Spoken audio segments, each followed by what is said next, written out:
हम लोग श्रीमद् भागवतम से दशम स्कंद 31वें अध्याय के दूसरे श्लोक को देख रहे हैं। आज इसी दूसरे श्लोक पे दूसरा दिन है। तो यहाँ गोपियाँ कह रही हैं कि मान लीजिए गोपियों ने पिछले श्लोक में कहा कि हम लोग कितने दुखी हैं, तो भगवान कह रहे रहो दुखी मुझे क्या फर्क पड़ता है। तो कहते हैं नहीं, देखिए ये वध है। आपने शरदकालीन जल में उगे हुए सुंदर कमल की जो कर्णिका है उसकी शोभा को चुरा लिया है उसकी शोभा को, शोभा आंटी, शोभा माता जी को चुरा लिया, शोभा जी को ले आए। लेकिन हम लोग जो आपकी वस्तु नहीं है, जो स्त्री आपकी नहीं, उसको आप चुरा के रखे हैं। शोभा स्त्री की तरह करें, उसको आपने रख लिया है अपने पास।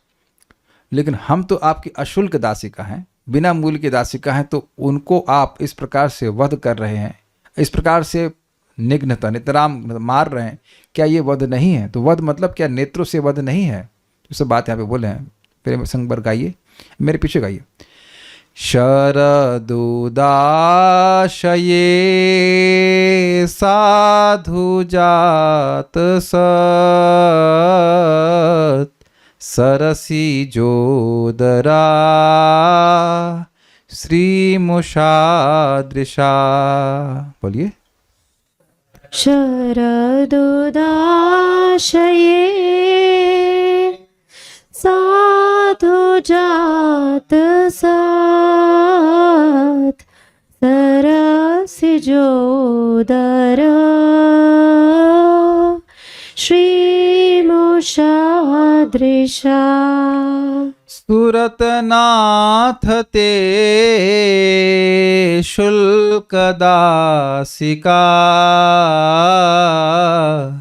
वरद निघ्नतो नेह किं वधः। सुरतनाथ ते शुल्कदासिका वरद निघ्नतो नेह किं वधः। देखिए श्लोक को एक बार देख लेते हैं। शरद प्लस उद आशय, शरदकालीन जलाशय में साधु जात, साधु मतलब अच्छा, अच्छी प्रकार से उत्पन्न, सत सरसिज, सत मतलब सुंदर, सरसिज मतलब कमल के उदर, उदर मतलब जो उसकी कर्णिका है, उसकी श्री अर्थात सौंदर्य को मुषादृशा, अपनी दृष्टि से, अपने सौंदर्य से, अपने नेत्रों के सौंदर्य से चुरा लिया है आपने, उसको कोई देख नहीं रहा है। ओके, कमल दीजिए, कमल रखा है, दीजिए बस एक दीजिए बस। अब जब ये देखिए कमल है, अब इस कमल को कौन देखना चाहेगा? ये कमल है कि नहीं? लग भी रहा है कमल आपको? तो सुबह वेदवादिनी ने कमल भगवान को अर्पण किया, बड़ा सुंदर लग रहा था देखने में। अब इस कमल बेचारा सूख गया है, तो अब इस कमल की शोभा चली गई है, तो क्या ये दर्शनीय है? तो अब इसकी शोभा किसने चुरा ली है? हीट ने चुरा ली है, तो ये दर्शनीय नहीं हुआ कि नहीं? देखने लगे से कोई ऐसे विशेष भगवान को अर्पित है, लेकिन मैं देखने की दृष्टि से बोल रहा हूँ इसका। तो अब ये एक इंटरेस्टिंग पॉइंट है कि जो उनकी शोभा है, कमल की शोभा है, उसको बिना सूखे चुरा लिए, बिना सुखाए चुरा लिए। भाई ये तो सूख गया है इसलिए शोभा से हीन हो गया है, लेकिन भगवान के नेत्रों ने जो जल में है, शरद उदास है, जो शरदकालीन जलाशय में है, फ्रेश है, उसकी शोभा को चुरा लिए, जीते जी चुरा लिए। क्यों, कैसे? क्योंकि भगवान के नेत्र बहुत सुंदर हैं, इतने सुंदर हैं कि अब कमल की तरफ देखने का मन नहीं करता, ये कहना चाहते हैं। तो इनके मतलब कहने का मतलब है कि कमल में, सॉरी, आपकी आंखों में चुराने की शक्ति है ये बात है।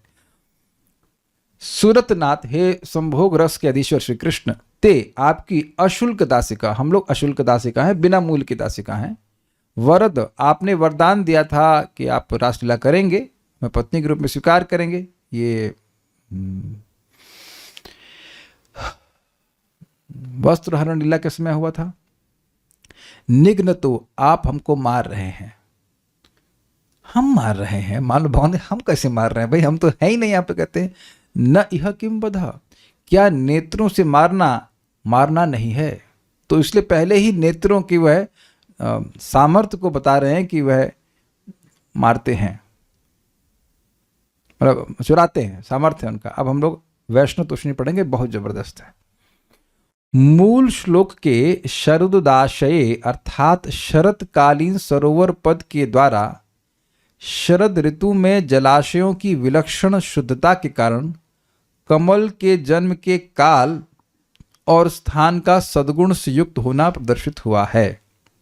शरतकालीन समय कल चर्चा हुई थी, कल नहीं परसों हुई थी, कि बहुत अच्छा समय होता है, ना बहुत गर्म है ना बहुत सर्दी है, और जलाशय पवित्र हो जाते हैं। तो ऐसे पवित्र समय में जिसका जन्म हुआ है, कार्तिक में जन्म हुआ जिसका, कार्तिक में जन्म बहुत बड़ी बात है ना, शरद मीन्स कार्तिक ना, तो कार्तिक में जिनका जन्म हुआ है और पवित्र स्थान पर जन्म हुआ है, कीचड़ में नहीं उत्पन्न हुआ है, उसके बारे में बोल रहे हैं। साधु जात मतलब अर्थात सुंदर रूप से उत्पन्न पद के द्वारा उस कमल का जन्म अर्थात उसकी पूर्ण उत्फुल्लता सूचित करी जा रही, खूब अच्छे से खिल गया। ये नहीं कि ऐसे बाजार में वो लोग बंद कमल देते हैं, क्योंकि शायद वो और दिन टिक जाता होगा, जो भी कारण, लेकिन ये पूरी तरह से खिला हुआ कमल है, उसकी बात कर रहे हैं। साधु जात मतलब अच्छे से जो जन्म ले लिया है, मतलब पूरा विकसित हो गया, ये अर्थ है।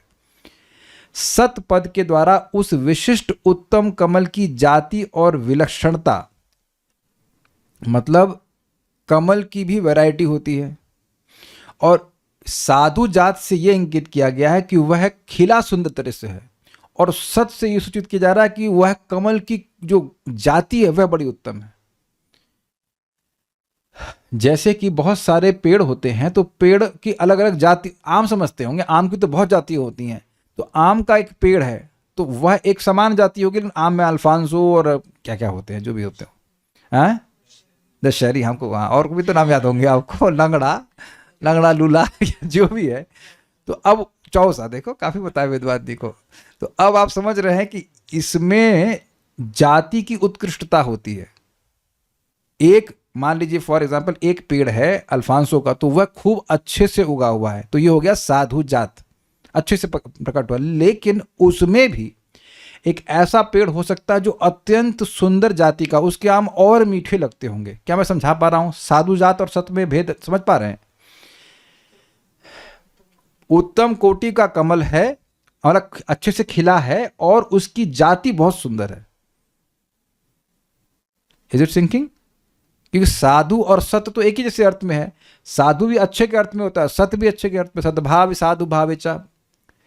तो इसलिए सत का मतलब उसकी जाति बहुत अच्छी है, ये क्लियर हो गया। और साधु मतलब उत्तम तरीके से वह प्रफुल्लित है, खूब खिला हुआ अच्छे से। और तथा उदर पद के द्वारा इन सब के अतिरिक्त उस कमल के अंतः कोश अर्थात कर्णिका की शोभा संपद के वर्णन द्वारा सर्वांश रूप में उस कमल की शोभा संपद की पराकाष्ठा प्रदर्शित हुई है। ये समझ में आया बात? उदर मतलब पेट, अंदर वाला भाग। अब आप देखो कि इसके अंदर क्या है, इस कमल में कुछ नहीं दिखाई पड़ रहा है। लेट मी ओपन, कुछ है भी कि नहीं इसमें? हाँ है, होता ही है। तो यहाँ आप इसका ये पेट देख सकते हैं, तो ये नहीं दिखाई पड़ रहा था, तो ये पेट के अंदर क्या रहता है नहीं दिखाई पड़ता, तो ये पेट जैसा हुआ कि नहीं? इसी को कर्णिका कहते हैं, कर्णिका कहते हैं सर, इसी को कर्णिका कहते हैं। तो ये कर्णिका भी बहुत सुंदर है। तो जरा विचार किया जाए कौन कौन से चीज़ों में विचार करेंगे, श्लोक को देखिए, विचार करेंगे। शरद उदाशय, शरदकालीन समय है, यानी कि सरोवर बहुत सुंदर है, कीचड़ नहीं है वहां पे, और पवित्र समय है, उस समय पैदा हुआ, जन्म हुआ। साधु जात मतलब बहुत अच्छे से प्रफुल्लित है, ऐसे बंद नहीं है। और सत मतलब उत्तम कोटि का है। और उदर जो है, उदर श्री मतलब जो उदर, उसका जो कर्णिका है वह भी बहुत सुंदर, उसकी शोभा को भगवान के नेत्र चुराते हैं। इजी समझ में आ रही है? ठीक है। अर्थात जन्म के काल, जन्म के स्थान, जाति, विलक्षणता, अंतःकोश की शोभा के द्वारा कमल की सर्वांश शोभा संपत्ति की पराकाष्ठा का निरूपण किया गया। मतलब हर तरह से वह कमल बहुत अच्छा है, ये बोल रहे। तुम्हारी नयन भंगी, नयन भंगी क्या होता है? नयनों का संचालन, जैसे भगवान नयन संचालन करते हैं।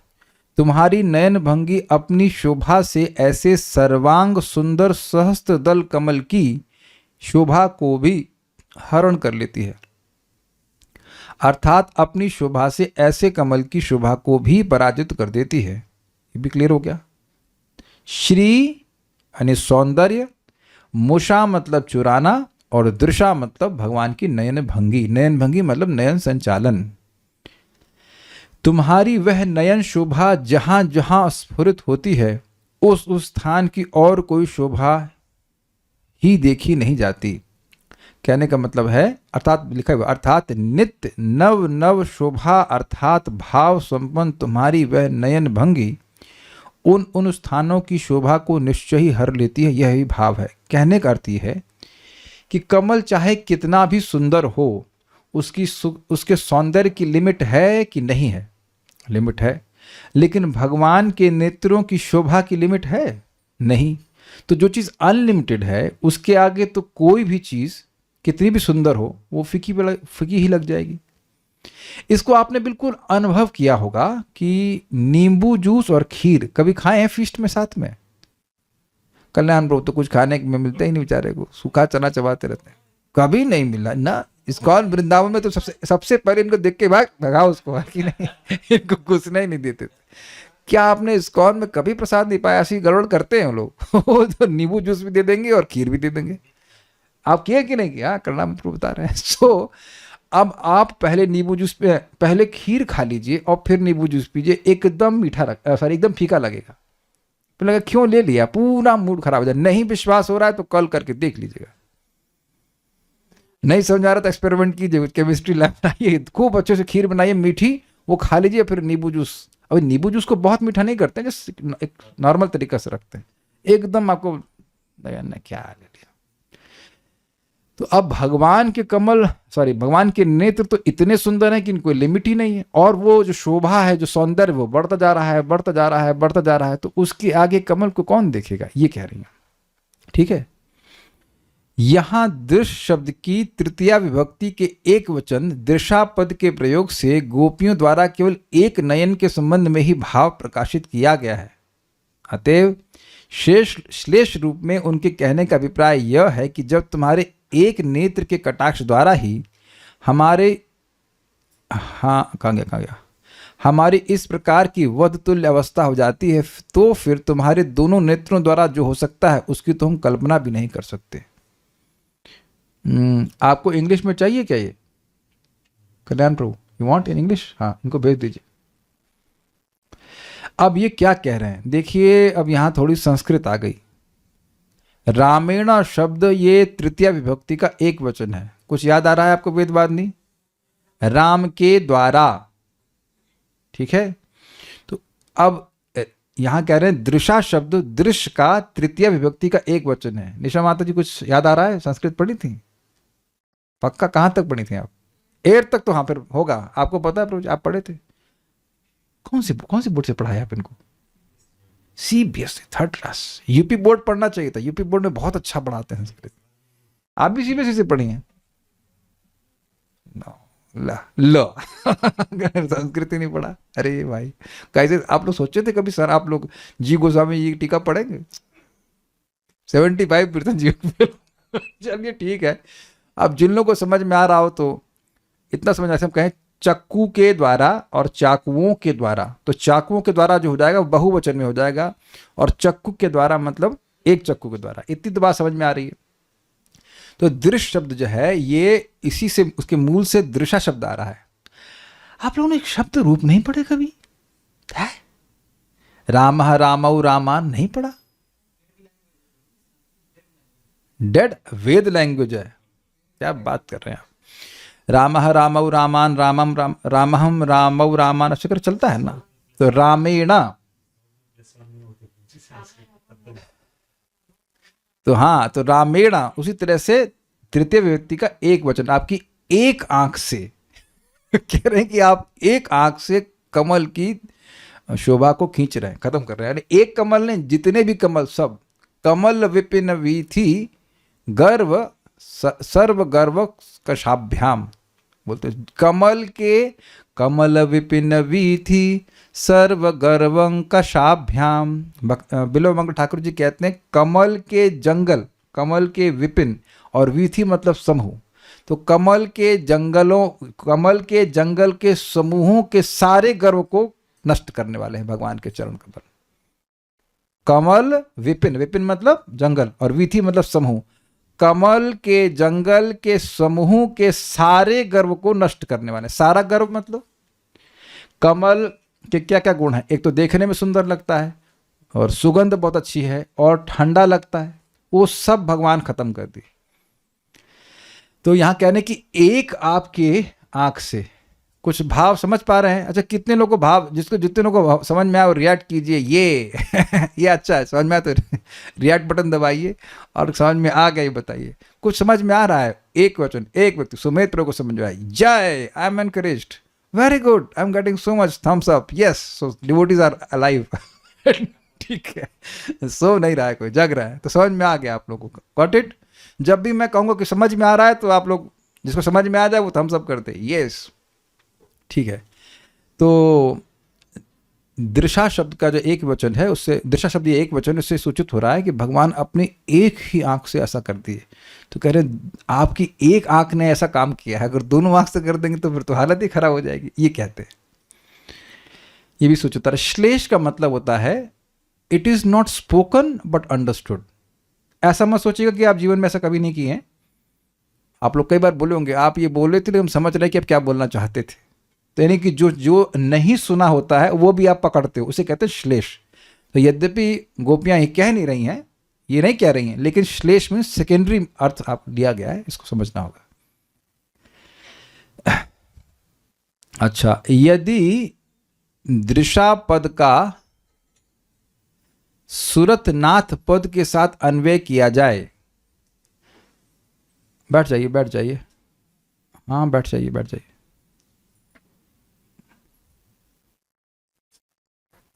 हरे कृष्ण, प्लीज, हाँ बैठिए बैठिए। यदि दृश्य, अब ये वाला थोड़ा समझने वाला होगा, ये बहुत जबरदस्त है भाई, सब लोग कंफर्टेबल हो गए?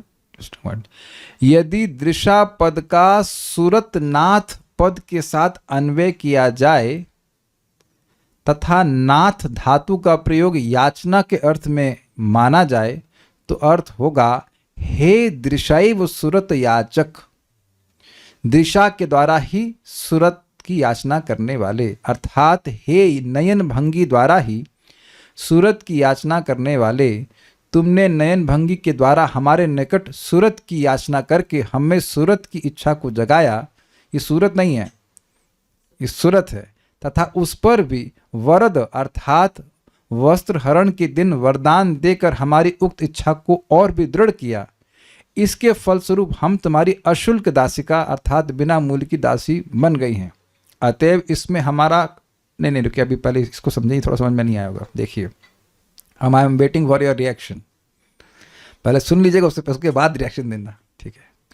सूरत मतलब होता है कॉन्जुगल लव, प्रेमी और प्रेमिका का प्रेम जो होता है, और नाथ यहाँ पे अर्थ लिया जा रहा है जो याचना करे। तो भगवान ने केवल अपनी दृष्टि के द्वारा उस कॉन्जुगल लव की, कॉन्जुगल लव समझ रहे हैं, प्रेमी और प्रेमिका का जो प्रेम है उसकी याचना गोपियों से करी, और उस याचना के द्वारा उन्होंने उनके हृदय में उस कॉन्जुगल लव की इच्छा को जागृत कर दिया। ये यहाँ नहीं हुआ, ये पहले हो चुका है, समझने का प्रयास कीजिए। इवोक कह सकते हैं इंग्लिश में, yes, he evoked the desire for conjugal love with in the hearts of the gopis. ये समझ में आ गया? सूरत नाथ, सूरत मीन्स कॉन्जुगल लव, और नाथ मतलब याचना करने वाला। ये बताइए कि बांसुरी किसने बजाई थी? गोपियों ने। तो आप समझ गए, बांसुरी बजाई थी भगवान कृष्ण ने, तो उनकी इच्छा थी, अद्भुत है। और जब आ गई तो कहते हैं आप जंगल की शोभा देखने के लिए आई हैं। कोई लड़की रात्रि में जंगल की शोभा देखने जाएगी, वो भी अकेले? भगवान बहुत मतलब परेशान करते हैं इस तरह से।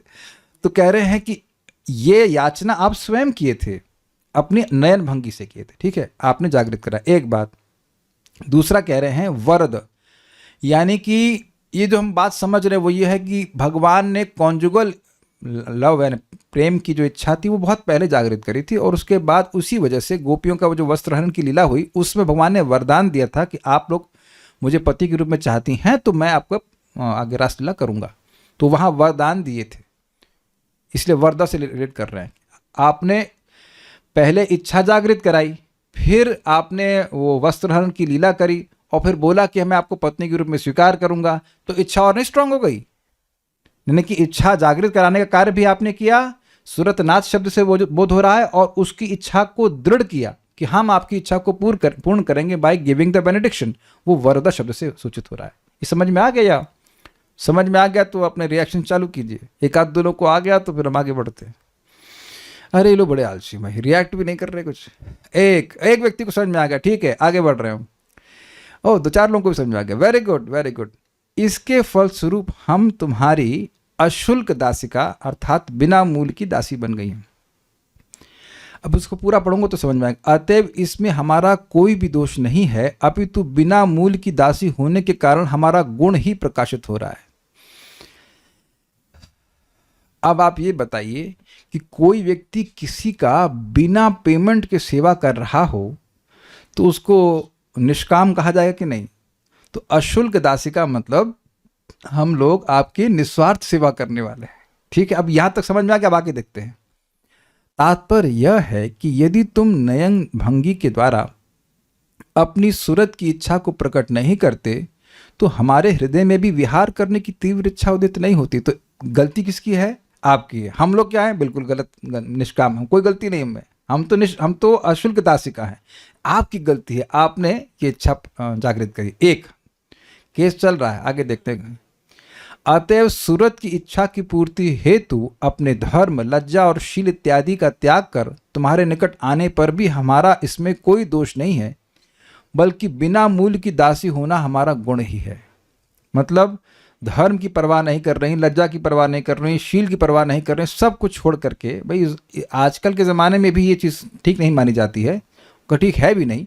और उस ज़माने में कितनी कंजर्वेटिव फैमिली रही होगी, तो सब छोड़ करके आपके पास आई हैं। ये तो पक्का था कि वो लौट के आएंगे तो कोई स्वीकार नहीं करेगा, वो सब हम कथा नहीं बोल रहे आगे, लेकिन इस प्रकार से सब कुछ सर्वधर्मान परित्यज्य सब कुछ छोड़ करके आपके शरण में आए। गीता नहीं पढ़े क्या? अच्छा, अभी पढ़ाए नहीं आप अभी पढ़ाई नहीं है तो कुरुक्षेत्र में पढ़ाएंगे ना, इसलिए श्लोक नहीं कोट कर पा रही हैं गोपियां। सर्वधर्मान परित्यज्य, ठीक है। किंतु तुम्हारे नयन का सौंदर्य आदि गुण भी वास्तव में दोष ही है।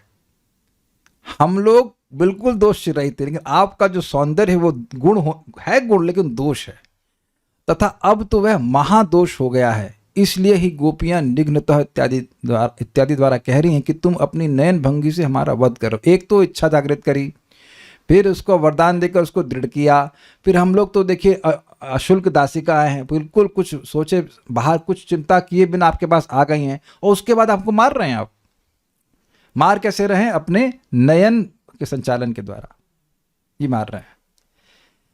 श्लेष के द्वारा भी, श्लेष में सेकेंडरी मीनिंग के द्वारा भी उस नयन भंगी के प्रति दोषारोप करने के लिए ही उसका चोरी की क्रिया में अभिनिवेश दिखलाया गया है। मतलब सेकेंडरी मीनिंग कह रहे हैं कि जो हमारा नयन भंगी मीन्स नयन का संचालन है, उसमें चोरी करने की बहुत प्रवृत्ति है। अब इस सेक्शन को बहुत ध्यान से सुनना होगा, बहुत बड़ा चोर है, चोरी करने में बहुत अभिनिवेश है। अभिनिवेश मीन्स होता है एब्जॉर्प्शन।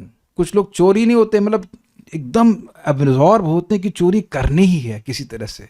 तो भगवान के नेत्रों का जो संचालन है वो चोरी करने में कैसे एक्सपर्ट है, वो यहाँ पे अब वो समझा रही हैं। तुम्हारे नयन भंगी रूप चोर का चोरी की क्रिया में अभिनिवेश 3 प्रकार से संभव है। पहला, साधु अर्थात सज्जन व्यक्तियों की संपत्ति का अपहरण करने वाले बहुत बड़े दोष को भी दोष रूप में नहीं समझना। ये समझे?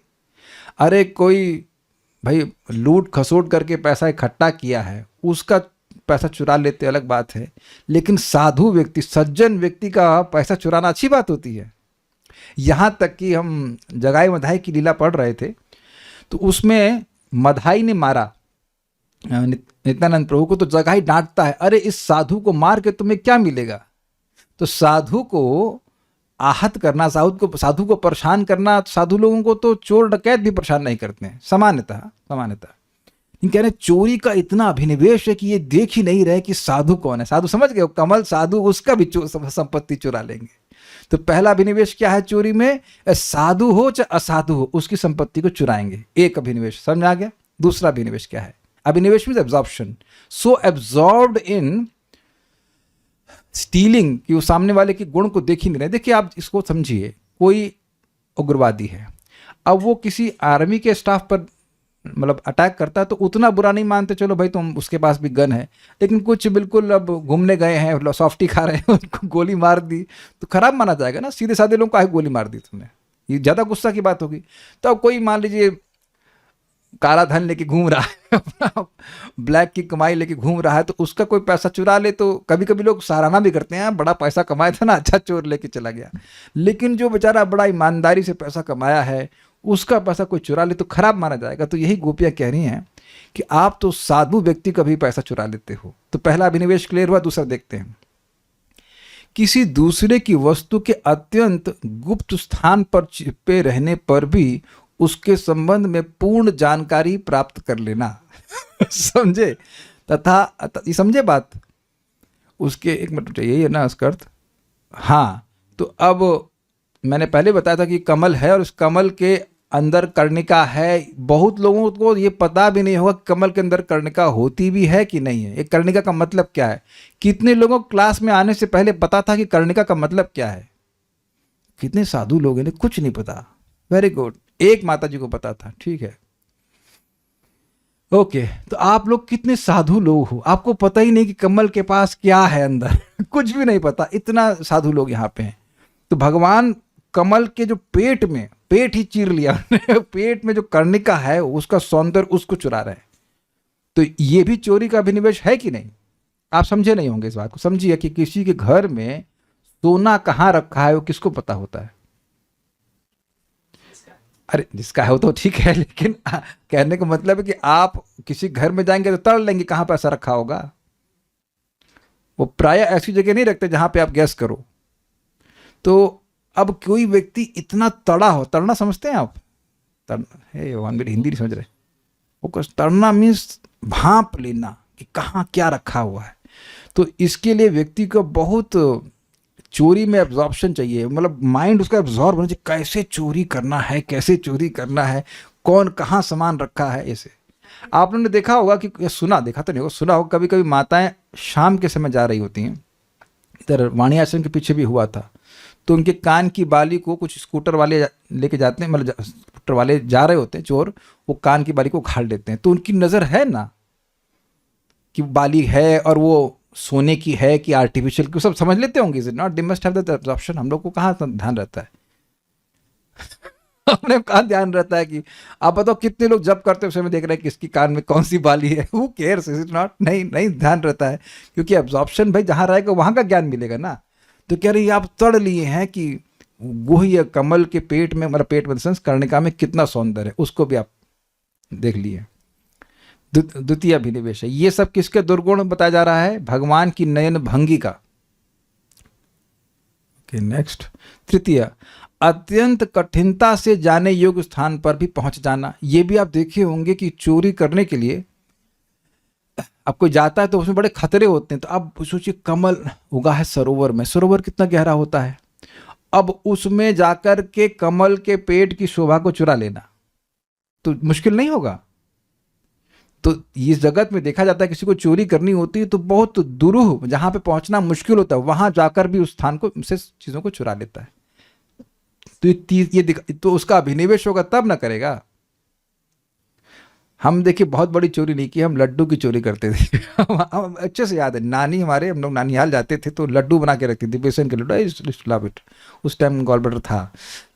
तो अब नानी रख देंगी इसे, इसी तरह की लोहे की अलमारी थी, उसके ऊपर रख देंगे। हम लोग छोटे थे तो एक चढ़ेंगे फिर उसके ऊपर चढ़ेंगे, फिर ऐसे करके चुरा लिया। और हमको याद आ रहा है हमारे घर के बगल में एक क्रिश्चियन आंटी रहती थी, उनके अमरूद निकलते थे। तो हम लोग लटक पटक करके जब दोपहर में सो रही होती जाके जाते थे और अमरूद चुरा के ले आते। ऐसा नहीं था, घर में पैसा नहीं था, लेकिन चोरी का एक मजा होता है। और तो आई एम नॉट एनकरेजिंग, लेकिन शायद आप लोगों ने कभी खेल किया हो। I have done that never. तो वो तो उसमें एब्जॉर्प्शन था, पूरी प्लानिंग रहती थी। देखो भाई सो तो नहीं रही आंटी, हाँ सो रही, चलो चलो। उसके बाद चोरी करके ले गए। तो तो अब कठिन चोरी ऑब्वियसली कोई ऐसा नहीं कि सामने से रख दिया है उसके बाद कोई चोरी करने देगा, तो ये बहुत बहुमूल्य वस्तु है, तो उसको व्यक्ति बड़े ऐसे स्थान पे रखता है कि पहुंचना बड़ा मुश्किल है। तो कह रहे हैं कि ये भी दिखा रहा है कि आपका अभिनिवेश बहुत है, क्योंकि इस कमल तक पहुंचना बहुत मुश्किल होता है। ठीक है, तो ये दोषारोपण कर रही हैं कि आपकी नयन भंगी का, आपके नयनों के संचालन में 3 प्रकार के चोरी का अभिनिवेश है। समझ में आ गया? कोई तो रिएक्शन दो भाई, समझ में आ गया?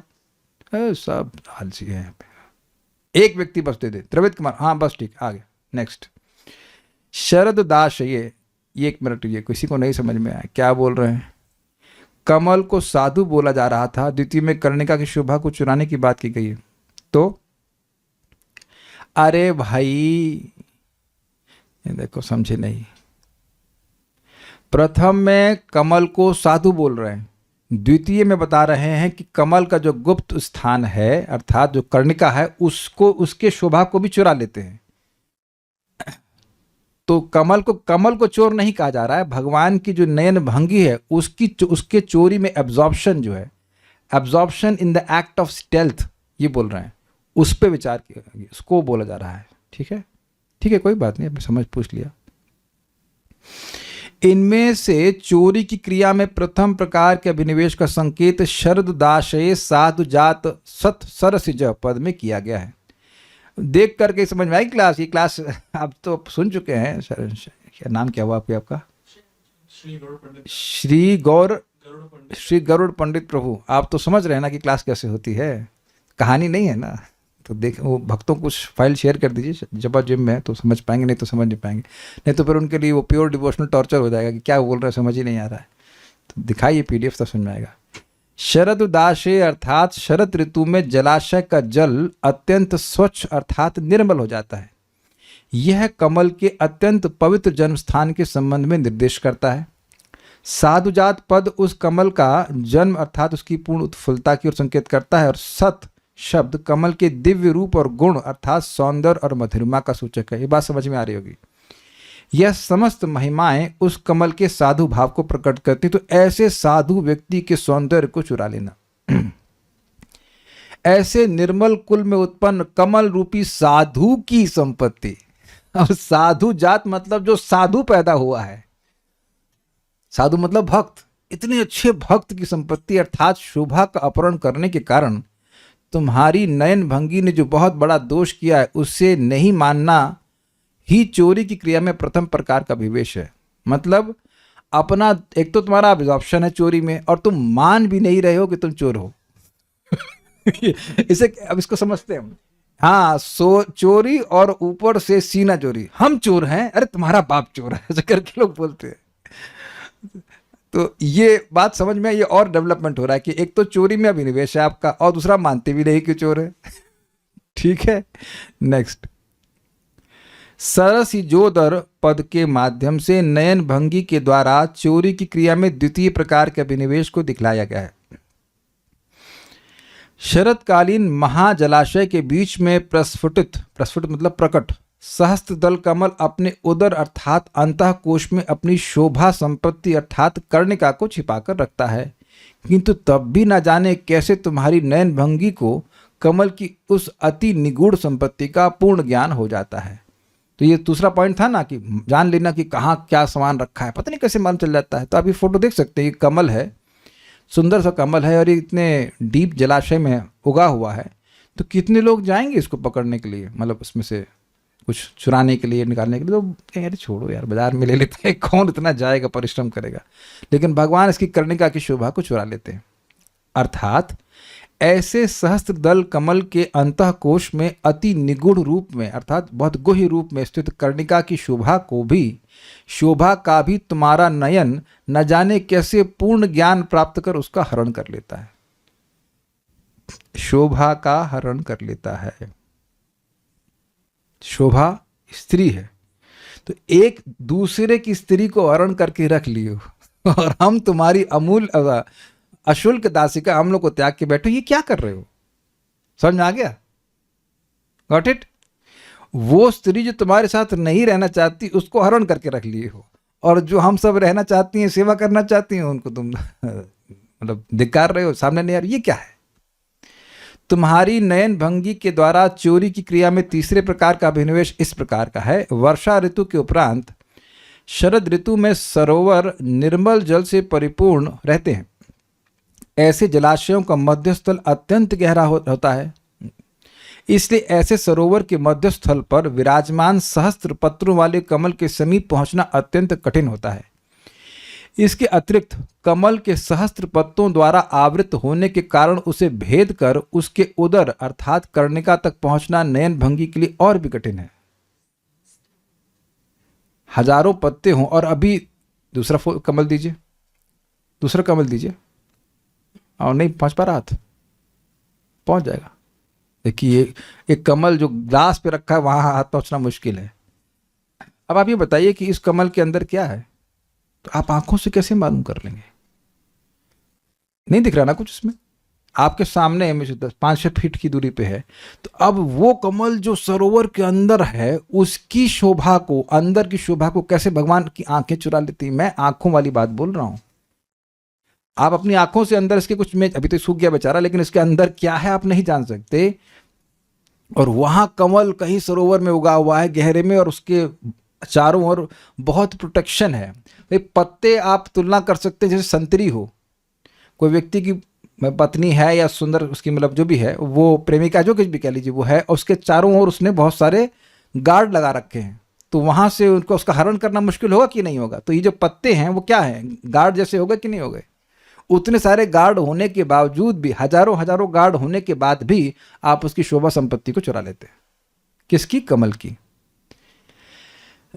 अतएव ऐसी दुरवगाह्यता मतलब जो बहुत गहरा जल है, अर्थात अगाध जल से परिपूर्ण सरोवर में दुर्भेद्यता का, यानी कि जिसको भेदना मुश्किल है, वो 1000 पत्ते हैं उसमें, दुर्भेद्यता का भी अतिक्रमण कर, उसको पार कर, अर्थात सहस्त्र दल वाले कमल की उदर का भेदन कर उसकी शोभा का हरण कर लेने के कारण प्रतीत होता है कि किस प्रकार तुम्हारा नेत्र अत्यंत कठिनता से जाने योग्य स्थान पर भी पहुंच जाता है। ये क्लियर हुआ? अब आगे देखना। वास्तव में कमल ने तुम्हारी नयन भंगी के भय से ही अपनी सर्वांग मनोरम शोभा रूपी श्री नायिका को अपनी नायिका को अपने अंतःकोश में छुपाकर सहस्त्र जल से ढक रखा था। अब तो क्लियर हो रहा है कि नहीं हो रहा है कि वो डर रहा था कि तुम्हारी नयन भंगी चुरा लेगा हमारी पत्नी को लेकिन कमल की पत्नी मतलब उसकी शोभा तो छुपा के रखा हुआ था लेकिन फिर चुरा ली। तो किंतु तुम वहां पहुंचकर भी उसका हरण कर लाए। ठीक है, क्लियर है? तब व्रज और वृंदावन में निर्भय होकर विचरण करने वाली हम सरल गोपियों की तो बात ही क्या है। Got it? ये समझ में आया? ये बड़ा मजेदार पॉइंट है कि एक लड़की है, नायिका है, वो कहाँ है? वो अपने नायक के संग और छुप करके पूरा सिक्योरिटी में है, उसको आप चुरा लीजिए। तो हम जो नायिका घूम रही हैं व्रज में ओपन में, हमको चुरा लेंगे तो कौन सी आश्चर्य की बात है। कर्णिका को नायिका कहा जा रहा है। हाँ जी, और किसको कहेंगे आप बताइएगा? कोई अदर ऑप्शन भी होता है क्या? और कुछ प्रश्न? एक पूछ रहे हैं क्या इस गोपी भगवान को ताना दे रही हैं उनके नेत्रों के माध्यम से? Is it correct understanding? अरे ताना तो स्पष्ट है, नेह किम वधः, क्या नेत्रों से मारना नहीं है, तो स्पष्ट है। बाकी ये जो अर्थ लिए जा रहे हैं श्रीला जीव गोस्वामी के द्वारा, ये श्लेष अर्थ है। श्लेष means subtle meanings like that, not directly from the shloka. नए भक्तों को नहीं समझ में आ रहा होगा, हमको ये समझ में आ रहा है, लेकिन जब आप नए नहीं रहेंगे तब समझ में आएगा, इसलिए अभी से बोल रहा हूं, समझना? तो अभी बस समझ लीजिए कि भगवान की बात हो रही है घबराइए मत, हम खींचते नहीं क्लास को, जब ये तात्पर्य खत्म हो जाएगा तो रुक जाएंगे, घबराइए मत। हम मान रहे हैं कि नए भक्तों को तो हिंदी ही नहीं समझ में आ रही होगी, संस्कृत तो नहीं लग रही आपको हिंदी कैसे? तो अगर हिंदी समझ में आ रही तो बात समझ में आ रही होगी, नहीं तो अर्थ बड़े सटल हैं। कोई बात नहीं, सुनिए, भगवान के बारे में बात हो रही है, हर चीज़ तो बात समझ में नहीं आती है। तो ये लेकिन समझ में आई आपको नायिका वाली बात कि शोभा रूपी नायिका को आप इतने चुपके से चुरा लाए, इतने गोह स्थान से चुरा लाए, तो हम तो ओपन में घूम रही हैं, हमको तो पकड़ ही लेंगे आप। गोपियों की तो बात ही क्या, इसमें क्या लगा? कैमुत्य न्याय लग गया। ठीक है, अच्छा, उस नयन भंगी रूपी चोर द्वारा हमारा भी अपहरण हो, इसमें हमें कोई आपत्ति नहीं है। मतलब कह रहे हैं कि तुम्हारा, अगर भगवान कहें कि तुम्हारा अपहरण कर लिए तुम्हारे हृदय का, तो तुम्हें कोई दिक्कत है? कहते हैं हमें कोई दिक्कत नहीं है। तुम अपने नयन के द्वारा कमल की शोभा रूपी श्री नायिका को हरण करोगे, ऐसा जानकर ही कमल सावधानी पूर्वक अपनी शोभा संपद को उदर में छुपाकर अगाध जल में वास करने लगा। ठीक है, किंतु दुख की बात तो यह है कि उसके ऐसे कुटिल व्यवहार को देखकर भी तुम बिल्कुल रुष्ट नहीं हुए। ये कुटिलता हुई ना कि छुपा के रख लेना, नहीं देना। अरे कोई 10 रुपए, अरे हमारे पास कुछ नहीं है भाई, अरे वो फोन लेके चल रहा है। अब कोई भिखारी आपसे 10 रुपए मांगेगा तो ये तो नहीं कहेगा ये पेटीएम अभी तो भारत में शायद स्थिति नहीं आई कि भिखारी का भी वो पेटीएम सिस्टम रखे। तो हम लोग क्या, कोई वो लोग कुछ नहीं है, देखो यार कुछ भी नहीं, कुछ भी नहीं, ऐसे करके कुटिलता रखता है, अपने धन को छुपाते हैं, इसी तरह से छुपाते हैं, कुछ नहीं यार, कुछ नहीं हमारे पास। तो उसके कुटिल व्यवहार को देखकर भी तुम रुष्ट नहीं हुए। Is it not sinking? ठीक है। तथा उसकी शोभा को, इसकी नायिका को हरण करके परम आदर पूर्वक अपने नयन में रख लिया। अब कहेंगे आप नयन में कैसे रख लिया? कमल की शोभा को भगवान ने नयन में कैसे रख लिया? ये नहीं समझ में आ रहा ना? देखिए बात क्या है, बात शोभा की है। भगवान के नयन की इतनी शोभा है कि उन्होंने कमल की शोभा को खींच लिया। तो एक शोभा वहां से शोभा ट्रांसफर होगा कि नहीं होगी? नाम तो वही है ना। देखिए बात क्या है, ये काव्यात्मक शैली है बोलने की। कमल, भगवान के नेत्रों को कमल से तुलना करते हैं कि नहीं? तो भगवान के नेत्रों के जो कमल हैं, उन्होंने इस कमल की शोभा को खींच लिया। उनके नेत्र कमल की शोभा से कमलों की शोभा खत्म हो गई, बची ही नहीं। मैंने आपको समझाया था ना, खीर खाएंगे तो अब नींबू का जूस पियेंगे तो उसके चीनी गायब। अनुभव होता है कि नहीं? चीनी गायब, यार चीनी बड़े कम डाली है, तो डाली तो उतनी ही, लेकिन चीनी तो खींच ली ना उसने। तो कमल की शोभा खींच करके भगवान की नेत्र रूपी कमल में चली गई कि नहीं चली गई? और बड़े आदर के संग करें, अरे हम तो आपके लिए क्या कहते हैं उसको, आपके लिए पलके बिछाएंगे। इसका क्या मतलब है? और अपने को किसी व्यक्ति को अपनी पलकों पर रखना, इसका क्या मतलब होता है? आंखों के तारे सुना है आपने? आंखों का तारा, आंखों का तारा का जो मैं अर्थ समझ रहा हूं, आंखों में हल्की सी बड़ी जो व्हाइट सी लाइट होती है ना, उसको आंखों का तारा कहते हैं। दैट मीन्स किसी को अपनी आंखों के अंदर रखना। तो जैसे कमल ने कर्णिका की शोभा को अपने पेट में रखा हुआ था, भगवान ने उसी शोभा, अब इसको हम जस्ट प्लेइंग ऑन वर्ड्स, उसी शोभा को अपने नेत्र में रख लिया। तो अब किसी को अपने नेत्र में रख रहे हैं तो आप उसको सम्मान नहीं दे रहे हैं। लेकिन इस शोभा को कौन रखा हुआ था? कमल, जो कि कपट कर रहा था, उसे छुपा के रखा हुआ था। तो उसके कुटिल व्यवहार को न देखते हुए उसकी शोभा को आपने अपनी आंखों में रख लिया। कितना आदर दे रहे हैं उसको। ठीक है, आगे देखते हैं। परंतु हमने कमल की भांति कभी भी किसी प्रकार का कोई कुटिल व्यवहार नहीं किया, अपितु सरलता प्रकाश करती हुई इस व्रज और वृंदावन में सर्वत्र निर्भय होकर विचरण करती रही। आपने वंशी वादन किया और हम आपकी वंशियों को सुन करके सब कुछ छोड़ कर आ गए कि देखिए कितना सरल हमारा हृदय है। ऐसी सरल होने पर भी तुमने हमारे धैर्य, धर्म, लज्जा, कुल, शील, मान, प्राण, मन इत्यादि सभी कुछ को बलपूर्वक अपहरण कर लिया। ठीक है, कमल का कुटिल व्यवहार होने पर भी तुमने उसकी शोभा को आदर सहित अपने नयन में रखा, किंतु हम तुम्हारी अशुल्क दासी अर्थात बिना मूल की दासी होकर तुम्हारे चरणों में उपस्थित हुए। ध्यान दीजिएगा, आपके चरण की अपेक्षा कर रही हैं, आंख की अपेक्षा नहीं कर रही कि आंख में रख लीजिए हमको, ये नहीं कह रही है। और तुम हमें इस रात्रि काल में घनघोर जंगल में छोड़कर चले गए हो। तो आप समझ रहे हैं ये बात है? समझ में आया ये बात? I think it's very easy. इस विपरीत आचरण के कारण जो ईर्षा होना स्वाभाविक है, उस ईर्षा को त्याग कर निरुपाधिक रूप से तुम्हारी सेवा करने वाली होने पर भी तुम हम गोपियों को अपने नेत्र द्वारा पुनः वध करना आरंभ कर रहे हो, यह परम अन्याय है। अब इसका क्या मतलब है? देखिए, स्वाभाविक सी बात है कि कोई स्त्री है, स्त्री से मेरा मतलब प्रेमिका है, और उसके प्रेमी के पास कोई दूसरी स्त्री जाएगी तो उसको ईर्षा नहीं होगी। तो तुम दूसरे की स्त्री को अपनी आंख में रख लियो समझे, और हम आपके चरणों की सेवा करना चाहती हैं तो अपने नेत्र से हमको मार रहे हैं अच्छा चलिए, आप रख लिए, हमें कोई प्रॉब्लम नहीं है। आपने कमल की शोभा को अपनी आंख में रख लिया होगा, हमें कोई दिक्कत नहीं है। तो ये हो गया निरुपाधिक, मतलब हम अपनी ईर्षा को त्याग कर कि भाई हम आपकी प्रेमिका हैं, आपने दूसरी स्त्री को रख लिया है, फिर भी उसको त्याग कर आपकी सेवा करना चाहती हैं। हमें कोई प्रॉब्लम नहीं कि आपने कमल की शोभा को रख लिया है, लेकिन आदर पूर्वक रखा, लेकिन हम तो आपके चरणों की सेवा करना चाहती हैं, फिर भी आप हमारा वध कर रहे हैं। देखिए, ये निरुपाधिक सेवा का मतलब आ रहा है अशुल्क दासिका से आ रहा है कि हम कोई मूल्य नहीं मांग रहे हैं। ये परम अन्याय है। इसे बतलाने के लिए ही गोपियां निघ्नतः अर्थात वध कर रहे हो इत्यादि कह रही हैं। गोपियों द्वारा नेह किम वध अर्थात क्या नेत्र के द्वारा किया गया वध वध नहीं होता। कहने का तात्पर्य यह है कि यदि तुम यह सोचते हो कि तुम चोरी करने में अत्यंत निपुण हो, इसलिए तुम्हारे इस प्रकार गुप्त नेत्र कटाक्ष के प्रयोग द्वारा किए जा रहे हमारे वध से जगत के लोग अवगत नहीं होंगे, किंतु ऐसा होने से क्या यह वध के रूप में गण्य नहीं होगा। मतलब तुम नेत्रों से हमको मार रहे हो, लेकिन ऐसा मत सोचना कि तुम नेत्रों से मार रहे हो तो तुम पर केस नहीं बनेगा। नहीं बनेगा, यह भी मारना होता है।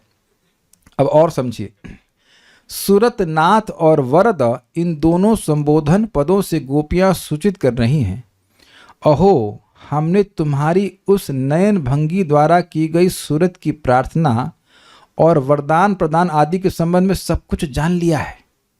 तुम जिस नयन भंगी से सूरत प्रार्थना कर रहे थे और वरदान दे रहे थे वह सब कुछ झूठ था। अभी तो भगवान रासलीला में करके भी छोड़ दी ना इन लोगों को। अर्थात केवल हमें वध करने के लिए ही तुम मिथ्या कौशल मात्र विस्तार कर रहे थे। देखिए, बात समझ में नहीं आई होगी कि आंख से भगवान ने कैसे मार दिया। देखिए, अब हम इस बात को अनुभव किए हैं कुछ लोगों को जान करके कि अगर किसी माता जी का मन किसी पुरुष पे है और वो उनको छोड़ देते हैं, then she becomes dysfunctional, she can not do anything. ये उनका स्वभाव होता है कि वो बहुत ज़्यादा अटैच हो जाती हैं, उसमें कोई व्यक्ति उनको विरोध कर ही नहीं सकता है। एटलीस्ट माता जी तो नहीं कर सकती। ये बात भागवत में भी कई बार आई है और ये दशम स्कंद में भी जो रासलीला में ही बात आती है कि अगर कोई माता जी मतलब कोई भी लड़की है उसका मन बहुत आसक्त है किसी पुरुष में, वो छोड़ देता है तो काम नहीं कर पाते, तो बिल्कुल लिटरली वो डेड बॉडी जैसे हो जाती हैं। ये इस जगत में देखा जाता है। बहुत बार तो लोग आत्महत्या वगैरह क्या क्या कर लेते हैं। तो अब वो कह रहे हैं कि हमारे हृदय में आपने अपनी आंखों से इच्छा जागृत करी, सूरतनाथ और अपने नयन भंगी से इच्छा जागृत करी, वरदान दिए, सब किया वो किया, अब उसके बाद हमको बुलाए फिर छोड़ दिए। तो क्या ये मरने के समान नहीं है? क्या ये मारने के समान नहीं है? अब समझ में आया कि नयन भंगी से कैसे भगवान मार रहे हैं। नहीं समझ में आया भाई? हम तो देखिए इसको एक इंजीनियर की तरह पढ़ रहे हैं उनको कोई रसिक भक्त नहीं है, हम इसको इंटेलेक्चुअली पढ़ रहे हैं कि भाई कैसे क्या हो रहा है इच्छा। और ये हमने देखा, एक माता जी थी, वो किसी व्यक्ति से प्रेम कर रही थी, तो वो उसने भी तो कुछ फॉरवर्ड किया होगा ना, आई लव यू या कुछ भी बोला होगा, जो भी किया होगा, तब ना वो उस बात आगे बढ़ी। फिर उन्होंने उनको छोड़ दिया, मना कर दिया, तो बहुत डिप्रेशन में आ गई, भक्ति भी नहीं कर पा रही थी। तो गलती तो उस लड़के की तरफ से थी ना भाई, तुम छोड़े उनको।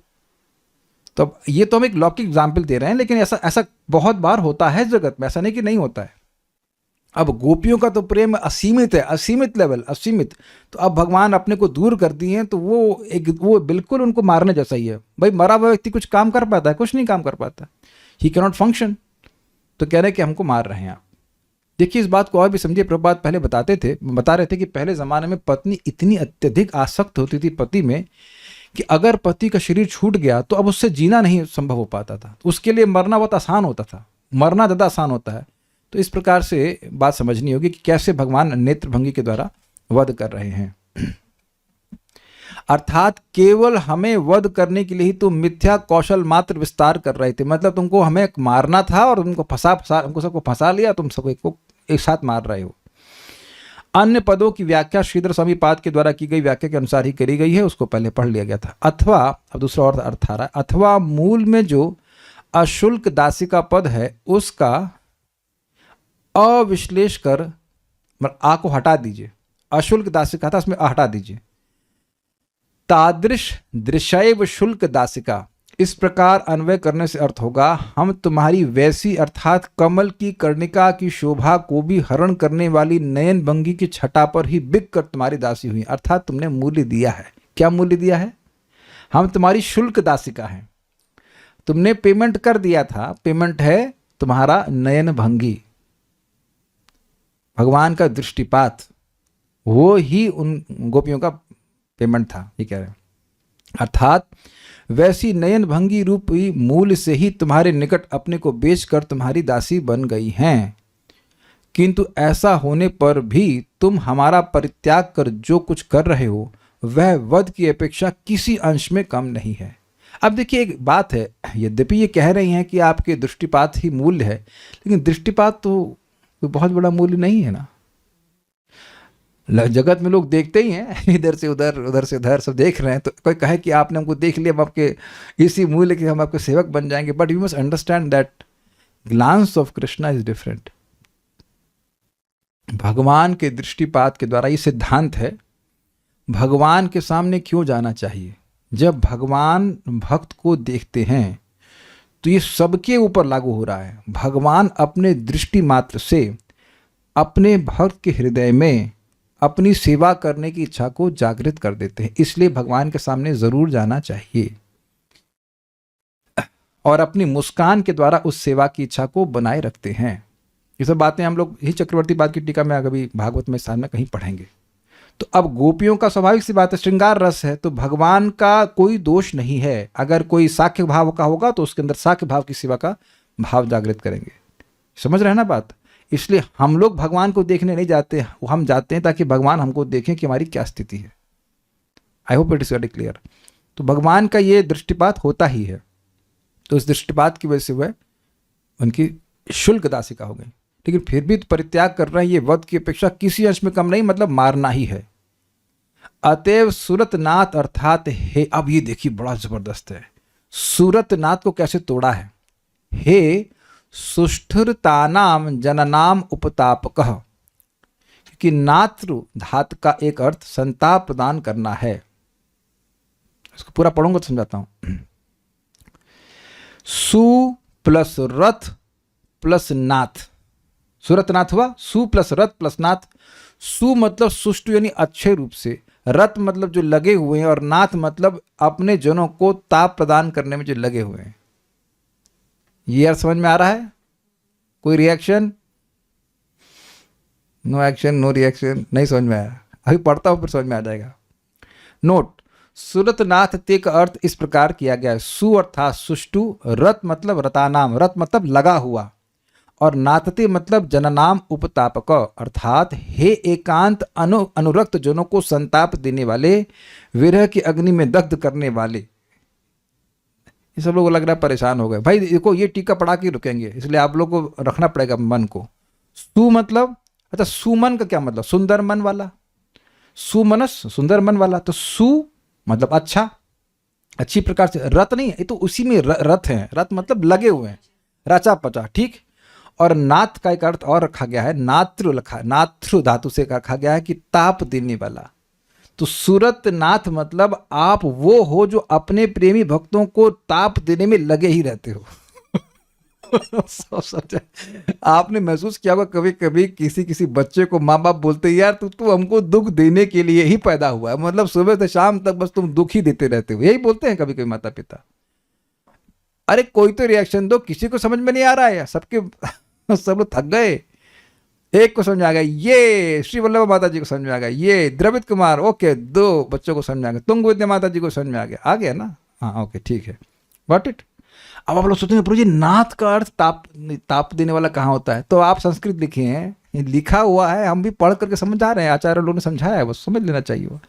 देखिए संस्कृत में धातु होती है, वो एक शब्द के धातु पे जाएंगे तो बहुत सारे अर्थ निकलते हैं। जैसे घृणा मतलब हेट, और घृणा मतलब प्रेम। घृणा मतलब प्रेम कैसे? लेकिन धातु अर्थ से आता है। तो यहां पर कह रहे हैं कि नात्र मतलब संताप देने वाले, तो स्वाभाविक सी बात है गोपियां संतापित हैं, तो इस प्रकार का अर्थ भी निकल रहा है, ठीक है। उसके बाद वरद का अर्थ क्या है देखिए, तथा हे वरद अर्थात अपने वर को मिथ्या करने वाले। अब कहीं ये क्या, एकदम उल्टा अर्थ। बी प्रिपेयर्ड की ऐसे अर्थ अभी आने वाले हैं और टीकाओं में भी। बी प्रिपेयर्ड आज नहीं होगा, लेकिन आगे के श्लोकों में सब चलने वाला है। एक बोलेंगी फिर अगले बोलेंगे, न कहलु गोपिका नंदनो भवान। आप गोपिका के मतलब माता यशोदा के बेटे नहीं हैं, आप तो सभी के परमात्मा स्वरूप हैं। तो उसका अर्थ है निश्चित आप माता गोपिका, माता यशोदा के बेटे नहीं, वो तो बहुत दयालु हैं, आप बिल्कुल दयालु नहीं है। तो ऐसे करके अलग अलग अर्थ आएंगे, मजा आ जाएगा। जिसको थोड़ा सा आनंद लेना है तो ले सकता है। अब कैसे इसका अर्थ हो रहा समझिए। नोट, यहां वरद का अर्थ इस प्रकार किया गया है, वर अर्थात निजवर और द मतलब छेदक, क्योंकि द धातु का एक अर्थ खंडन करना होता है। तो ये भी इस प्रकार से तोड़ा गया कि अपने वर को खंडित करने वाले थे, बोले थे कि पत्नी के रूप में स्वीकार करूंगा, ये करूंगा, वो करूंगा, उस वर को आप खंडित कर दिए। तो सूरतनाथ का अगर ये अर्थ लेते हैं कि अपने जनों को ताप देने वाले, तब वरदा का अर्थ होगा कि अपने ही वर को खंडित करने वाले। जिस नयन भंगी द्वारा तुमने हमारे निकट सुरत अर्थात कॉन्जुगल लव की याचना की थी और वरदान दिया था, आज उसी नयन भंगी के द्वारा तुम हमारा वध कर रहे हो।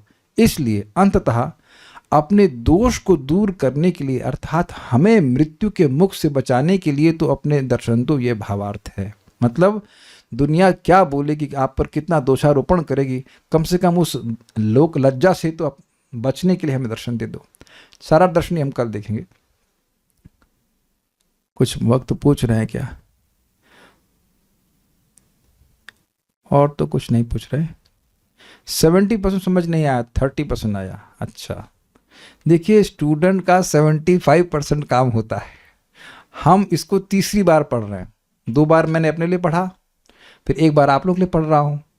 तो अब आप बताइए कौन अच्छा स्टूडेंट है यहाँ पे? 3 बार कौन पढ़ के आया यहाँ पे? क्या आप 1 बार पढ़ के होंगे, अभी पढ़ रहे हैं आप? 1 बार पहले पढ़ा तो अब दोबारा पढ़ रहे हैं। तो अब जब मुझको 2 बार पढ़ना पड़ रहा है तो आप लोग एक ही बार में समझ जाएंगे सब कुछ? इतना तेज हो गए सब? ऐसा तो नहीं होता है। तो अब आप अभी तो तुरंत तो सोएंगे नहीं, जो पढ़ाया गया इस पर फिर दिमाग लगाइए। देखिए क्या होता है, क्लास में मैं कुछ बोल रहा होता हूँ, कोई मन की बात कहीं और चला गया, फिर वहाँ चला गया, सब कुछ करने के बाद भी नहीं आता है, मैं जान रहा हूँ। तो आप अपना भी प्रयास कीजिए तो बात समझ में आ जाएगी, कितना मुश्किल नहीं है। अब एक भक्त हैं जो पता नहीं कहाँ तीसरे स्कंद का प्रश्न कर रहे हैं, तो हम गुस्सा नहीं होंगे, कार्तिक चल रहा है, आप करो, हम उत्तर ही नहीं देंगे।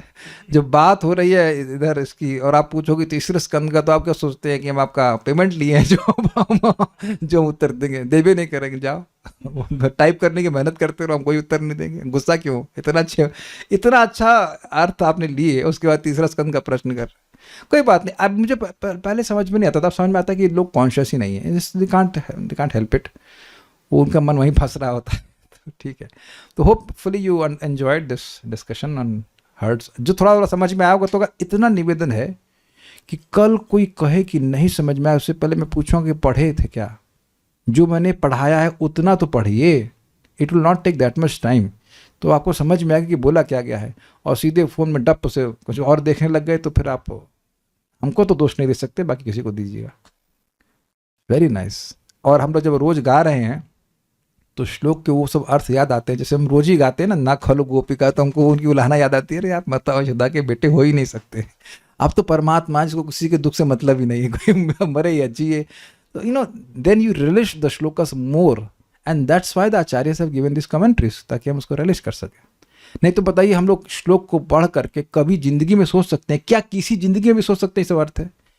और आप ये भी देख रहे होंगे कि किसी भी अर्थ या एक्सप्लेनेशन को सुन करके मन में खट्टापन नहीं आया। क्यों?